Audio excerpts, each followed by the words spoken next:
part A asks for the function for the mass of m as a function of time for the car. And what we know about the car is that there's sand falling on it at a rate of c, and we're given mo. So we can write that the mass of the car at any point in time is going to be equal to the initial mass plus the rate of the sand falling times the time.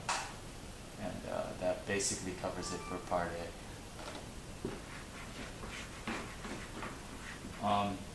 Part B asks for the speed of the car as a function of time.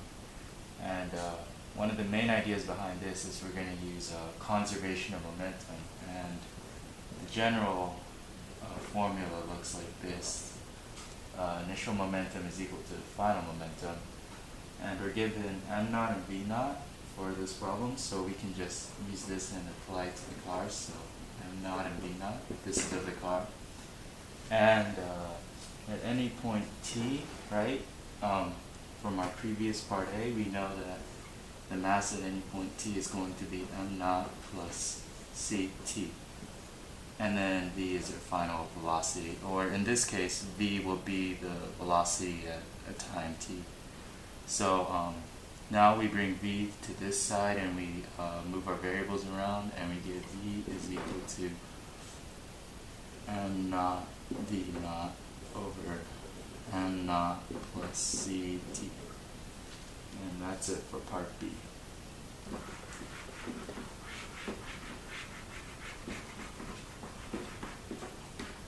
For part C1, it says determine the initial kinetic energy of the empty car, and remember, kinetic energy is equal to 1/2 mv squared, and since no sand has fallen to the car yet, this is fairly simple.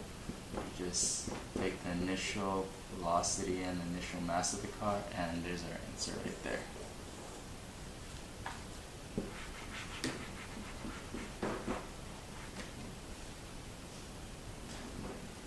Part 2 asks for the final kinetic energy of the car and its load. And what we have to do is, again, we're using this equation, this general equation for kinetic energy. But some of the things that have changed is the mass and the v. So it's basically asking you for the v after the sand and stops coming down, and the m as the sand stops coming down. And the amount of time it takes before for the sand to stop coming down is time t. Okay, so we're gonna use our equations from part A and B for m and v, as they relate mass and velocity to time, and we want to find the mass and velocity at time t. So we're gonna get 1/2. Remember, our equation for mass is going to be m naught plus ct. This is the answer from part A. And then the velocity is going to be m naught v naught over m naught plus ct. And then this is the velocity right here, and that's squared, and this is the m and 1/2. And see, it matches up with the general equation. And this will be our answer after we switch all these t's with the large t, which is the amount of time that elapses before the sand stops falling. And so our final answer is going to be k is equal to 1/2 m naught plus c capital T m naught v naught m naught plus c capital T squared.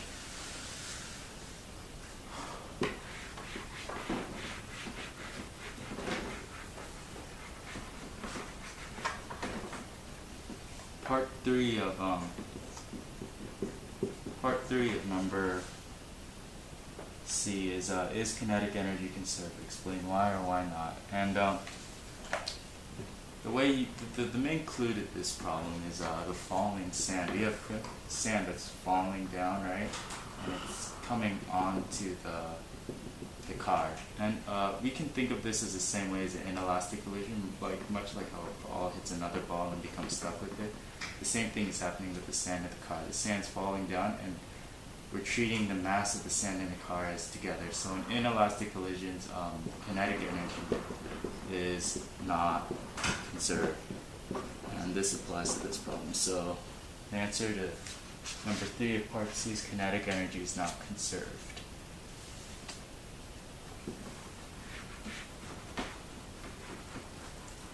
Okay, finally, question number D.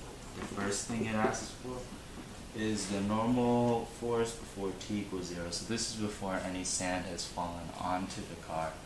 And this is pretty easy because we're given m naught. So we know that the normal force is going to equal the weight of the car, and the initial weight of the car without any sand on it is just going to be m naught, which is equal to the normal force. So here's the answer right there. The second part of part D is a little bit trickier. We have a lot of forces acting upon the car once the sand starts falling. So we're gonna write the summation of forces on the car, and let's take a look at all the weight that's coming onto the car, all the forces.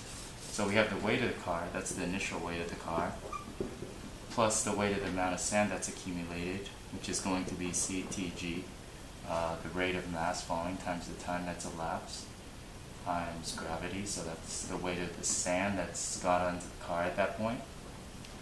And finally, we are going to have the force of the sand coming down onto this car. The sand that falls off from the, I don't know, I suppose you would call it feeder that hits this, that also exerts a force on the car down. And all these forces are in the down direction, and the normal force has to go up and counteract these forces. And so we can say that the normal force is equal to all these forces right here. M naught G and CTG are both solved for already. We can keep these like just the way they are, but F of S is still not defined. And F of S is relating to the falling sand particles up here. And the way we solve for it is we look at dP dt, which is a definition for force. And dP dt can be also written as dm dt v. Remember, because momentum is just mv. And dm dt is basically over dt is basically the same thing as the change in mass over time, the rate of change of mass. And in the problem, that is the same thing as c. So what we have to say now is this is c, remember, so we got cv. Keep in mind this v is in the y direction, so just for a little bit more clarity, you put a little y there. So that is the force of the sand.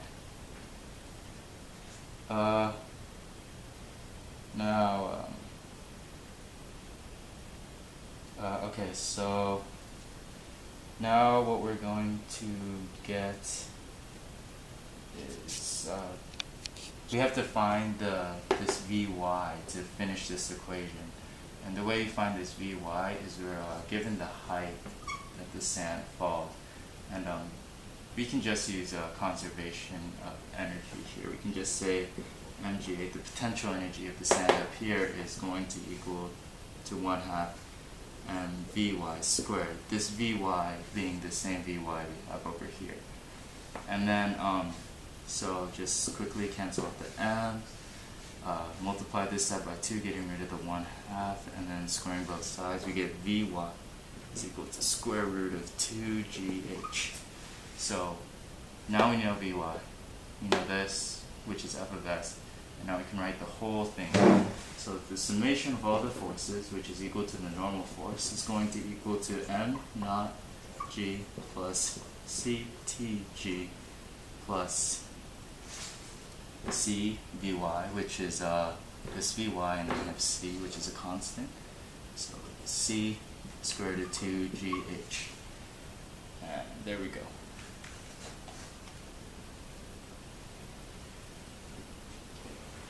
So last part of this problem.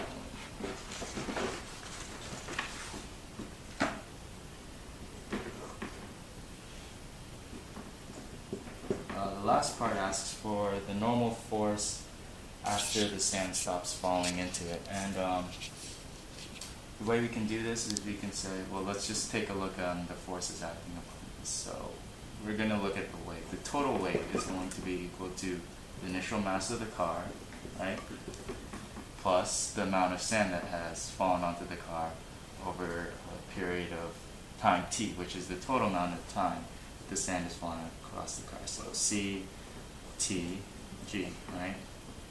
So this is the mass of the sand right here, and this is the mass of the car, right? And this whole thing will define the weight after time t.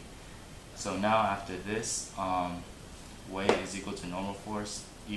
They're equal and opposite forces. So you can just say N is equal to W, which is equal to M naught G plus C T G, and we're done.